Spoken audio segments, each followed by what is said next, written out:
back to my channel. In this video we will talk about Inkwell widget. It is same as gesture detector, but there is some effect. Suppose if you will click on this, there is a splash effect. So without any delay, let's get started. But before that, I just want to request you to please subscribe and like my video so that I can make more video in future, and your subscription will give motivation for me to work on new videos of Flutter. So let's move.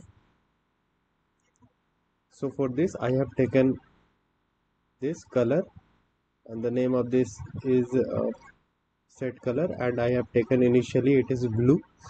Okay, and inside this build I have taken a scaffold, and there is center widget, and inside center there is an Inkwell widget, and inside that there is on tap property. Inside that I have taken set state, and you all know very well what set state do. So it is setting the color of this Inkwell blue when we tap on this particular area.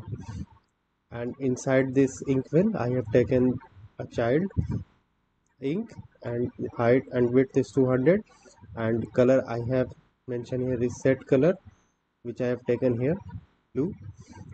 And when I will click on this Inkwell, it will turn to blue.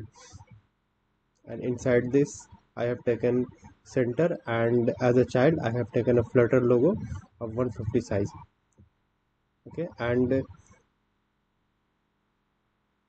one more thing I have taken here. So there is basically on double tap and on long press.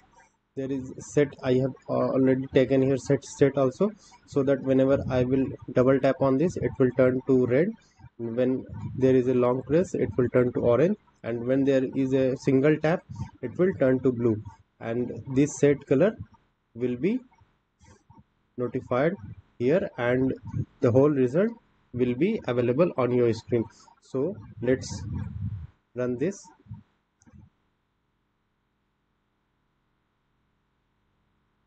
On double tap it is orange. Okay, let's do a single tap, it is blue. On long press it is orange. On double tap it is red. So that's it for now, and this is the Flutter widget of the week, Inkwell. You can use it as a button, or in place of gesture detector you can use it. So please subscribe to my channel, and that's it for this video. Hope to see you next time in our next video.